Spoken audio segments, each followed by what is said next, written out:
The place to start, I think, is Mackey Arena, where Purdue hosted Michigan State in Thursday's best game. Final score, Spartans 76, Boilermakers 74. That's a quad one win on the road. Purdue led by as many as 7 in the first half, by 3 at the break, but still found itself down 8 with only 3:44 remaining.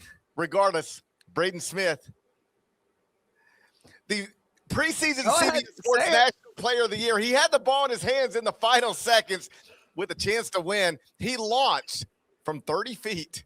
It felt longer, but officially it was 30 feet. He missed. Game over. Norlander, let's start with the final shot. Did you approve of that pull, or did you want something different and less so far away from the basket? Not a good final shot. Gonna be a big show today, by the way, folks. We're gonna get to you. The reason why I'm laughing is I see no escalators in the live chat. We're getting to that, don't you? There are UConn fans already ready. We're already doing this. We're UConn. That's the B block, folks. Let's deal with the big game from Thursday night. Okay. Yeah. But let's already get into it. Oh, this is going to be a fun Friday show here. That was not the shot I wanted. Give credit to, if I'm a Purdue fan, it's not the shot I wanted, not the shot I expected. Give credit to Michigan State. This is a very, very good defensive team that had a very good defensive night and said, we're not letting Purdue crack 80 on its home floor. And not only that, we're not going to let them get the shot they want. I think they were trying to feed it into Trey Kaufman-Renn for that final possession. Proper walling up. Great job by Carson Cooper, who had himself a very nice night. And so not a lot of time on the clock. And I don't know if that was option 2 or 3, but Braden Smith finds himself way further away from the 10 than he wants to be. He has to launch. It doesn't go in. 76-74 Sparty to get Michigan State to 23-5. Get the win over Purdue to put them ahead of Purdue in the standings. This is the only scheduled meeting between these teams this season. And so as a result, Michigan State now has a key tiebreaker for Purdue for the triple bye. Yes, triple bye, because there's 18 teams going to the Big Ten tournament. And so that would mean Michigan State, if it can hold this, would not have to play in the Big Ten bracket until that Friday, whereas Purdue now, it's 12-5. It might be getting going on Thursday. Purdue has now lost 4 times this season at Mackey Arena. This was the preseason #1 team. If you gave me the over-under of 1.5 losses 4 months ago at that building by Purdue, I would have easily taken the under. And if you gave me over under 0.5, I would have given real thought that take the under there. It's 4. That's the most since the 2019-20 season. This team, listen, it was a heck of a game. 12 lead changes, 7 ties, enjoyable watch. Braden Smith passes 1,000 assists in the game, but he can't hit the big shot to win it for Purdue. Purdue is now taking on enough losses here where it's kind of like, games are at home. Are you really in the tier of teams that can win a national championship? I think that is now fair to ask. The losses are to good teams. They don't have a single bad loss on the resume. Even the ones at Indiana, at UCLA, they were close. They were quad one. Indiana might not be a tournament team, but there's some questions there. KB, take it away. Your thoughts on anything, game-wise, big picture. It's all you. Yeah, obviously not a good loss for Purdue. As you mentioned, they're 12-4 at home on the season, which is, again, you mentioned preseason #1 team. Stunning to go 12-4 at home at this point in the season. It's not a bad loss to a really quality Michigan State team. And I think probably the story was more Michigan State just taking this game, not necessarily Purdue losing. Although, to GP's point, maybe not the best shot to potentially in that game. Braden Smith hailing it from somewhere in Indianapolis. Jeremy Fears was awesome, 12 points, 6 assists. I thought he controlled the game. And in the second half, Michigan State's defense kind of took over. That to me was the story. I have continued to kind of bang this drum, guys, of like Purdue is better than its record suggests, but they've continued to take on like these not necessarily great losses. They're 22-6 on the season. They've lost to, UCLA, Indiana. And so, yeah, it feels like kind of time is running out a little bit for this Boilermakers team. Matt Painter after the game, basically said there was a couple possessions there where our turnovers led to pick sixes, which was like Michigan State just converting to easy buckets and transition. They've had some defensive lapses at various points throughout the season, including in those losses, including last night. I'm not totally panicked on Purdue, and I feel like if they can figure things out, they're going to be a sneaky 3-4 seed in the NCAA tournament. That's a team that I'm probably going to be picking further than many people expect. But last night just another loss at home that probably not a lot of people would have expected coming into the season. He launched from Harry and Izzy's. That's right. Braden Smith, he launched from Harry and Izzy's. I don't feel like it was that far. You need borderline half court for me, but that's just me. In all seriousness, when you are a 6-foot guard and Cohen Carr is in front of you, that is one reason to pull from 30. No question.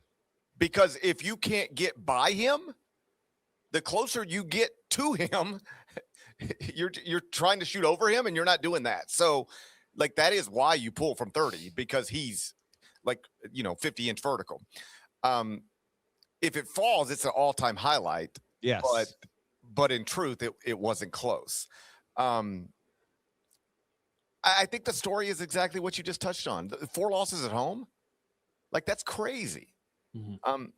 I looked this up last night because I focused on it in the top 25 and 1 this morning. North Carolina is famously at this point maybe the most disappointing preseason number 1 team of all time, right? A few years ago, I think it was 2022-23, preseason number 1, they missed the NCAA tournament. Now, let me be clear. Purdue's not missing the NCAA tournament. Purdue's going to be a top 4 seed in the NCAA tournament probably. But that North Carolina team, the one that was preseason number 1 and missed the NCAA tournament, lost 3 times at home. Purdue lost 4. Yeah. And then it's not just that. They also have, like you noted, a loss to a UCLA team that is similarly or is disappointing relative to preseason ranking, and then to an Indiana team that might miss the NCAA tournament. So whatever Purdue's problems are, they are smaller than most people's problems. Let's be clear. But this isn't what we expected. To Norlander's point, you could have any odds you want. Purdue loses 4 home games this season. No chance. That's not happening. See, who got hurt? Who died? But that roster is not losing. That roster and that coach is not losing 4 times inside Mackey. And yet we've watched them do it, and it's not even March yet. That's pretty surprising. Yeah, it is. And we'll see how Purdue truly responds down the stretch here. At Ohio State, at Northwestern, home Wisconsin. If you are the team we think you are, you win those 3, go into the Big Ten tournament. I'm not even saying win the Big Ten tournament, but can you reach the semis, kind of restore a little bit of your reputation? Purdue has taken a big picture image hit as a result of just its overall record. It was expected to be a team that was going to be in the mix to be a 1 seed.